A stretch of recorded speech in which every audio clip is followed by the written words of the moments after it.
En ce qui concerne le premier point, nous sommes dans le cadre du projet de participation politique et citoyenne des hommes et des femmes handicapés, avec, comme je l'ai dit tantôt, l'appui de Sightsavers. Et dans le processus, nous avons jugé nécessaire de disposer de ressources qualifiées, compétentes, pouvant assurer le suivi du processus à la fin du projet. Et c'est la raison pour laquelle, dans un premier temps, nous avions formé 10 personnes handicapées comme étant des facilitateurs bridge. Ça, c'est pour le volet élection, pour que ces personnes handicapées puissent servir de référence, mais aussi puissent servir de compétences pour pouvoir adresser les questions du processus électoral. Suite à cette formation, dans le même siège, nous avons aujourd'hui jugé nécessaire également de former un pool de facilitateurs avec l'appui de Sightsavers et Enda Ecopop dans le cadre du budget participatif sensible au handicap. Et pourquoi c'est important? Parce que tout simplement, la prise en compte des besoins des personnes handicapées ne peut se faire que si ces dernières ont la possibilité de participer dans le processus. Et ce qu'on a vu, d'abord, il faut préciser que l'équipe est composée d'une diversité. On a des institutionnels, nous avons des acteurs de la société civile, nous avons au moins 6 personnes handicapées et nous avons également les représentants des zones d'intervention du projet de participation politique et citoyenne. Il s'agit notamment de Pikine, Nord et Est, la commune de Louga, la commune de Kaffrine et enfin celle de Kaolack. L'idée ici, c'est de permettre aux élus, aux personnes handicapées, à la société civile de pouvoir travailler ensemble pour aller vers un budget participatif sensible au handicap. Et quand on parle de budget participatif sensible au handicap, chacun en ce qui le concerne a un rôle fondamental à jouer. Mais ce qui est important et qu'il faut souligner, c'est que l'équilibre entre le budget et la participation ici peut être un acquis de taille. Et c'est la raison pour laquelle nous pensons que pour que les personnes handicapées puissent participer pleinement, il faut nécessairement qu'il y ait des informations accessibles. Il faudrait également qu'elles soient consultées pour qu'elles puissent faire partie du processus. Mais il ne s'agira pas tout simplement de les consulter. Mais après, dans le cadre des concertations, que leurs avis, leurs recommandations puissent être prises en compte. Et c'est ce qui va aboutir justement à une forme de codécision, laquelle codécision va prendre en compte leurs besoins. Donc, globalement, voilà pour ce qui est du point du budget participatif sensible au handicap. Le second point maintenant, c'est en rapport avec le processus électoral. Nous sommes à la veille des élections législatives et 3 dispositions du code électoral permettent de faciliter l'accès au vote des personnes handicapées. Il s'agit notamment de l'article 38, de l'article 69 et de l'article 80.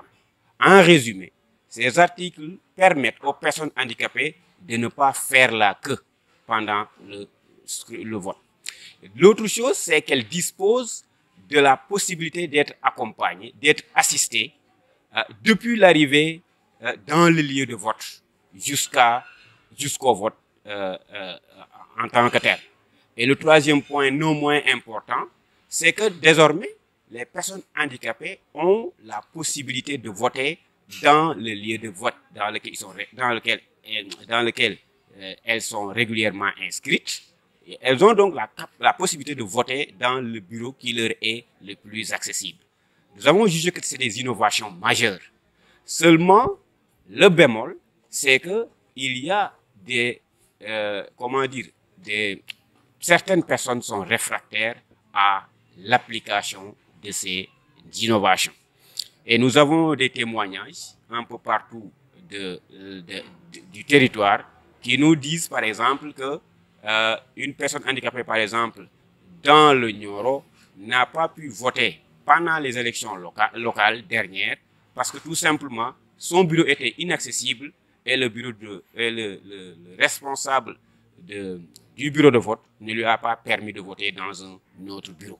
Nous avons jugé que c'était une violation des droits des personnes handicapées et qu'il fallait donc documenter toutes ces formes de contraintes pour amener les autorités, la communauté à mieux comprendre les nouvelles dispositions en vue de les appliquer pour le bénéfice de tous. Nous sommes aujourd'hui à Saly dans le cadre d'une formation de facilitateurs pour l'élaboration de budgets participatifs sensibles au handicap.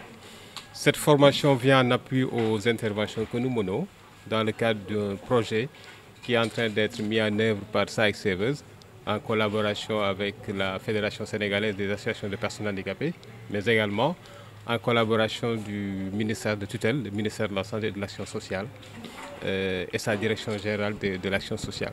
Donc cette formation vise un peu à mettre en place un dispositif devant accompagner les collectivités territoriales de nos zones d'intervention à pouvoir enclencher le processus de budgétisation sensible au handicap. Pourquoi on parle de budgétisation sensible au handicap? C'est de permettre dans toutes les étapes d'élaboration des budgets et des plans d'action de la commune d'avoir une représentativité d'abord et une prise en compte des besoins des personnes handicapées. Et c'est pour ça que SAICV a vu l'intérêt de mettre à la disposition de ces communes, les communes de Pikine Est, de Pikine Nord, la commune de Kaolack, la commune de Kaffrine et ainsi que la commune de Louga, des ressources humaines capables de les accompagner dans tout ce processus. Évidemment, nous sommes en train également de travailler pour voir comment nous pouvons mettre à l'échelle ces interventions avec l'appui du ministère de la décentralisation qui est également partie prenante de l'activité et est présent dans cet atelier-là. Alors, nous avons vu également qu'il y a eu un partenariat avec la mairie ou la commune de Saly.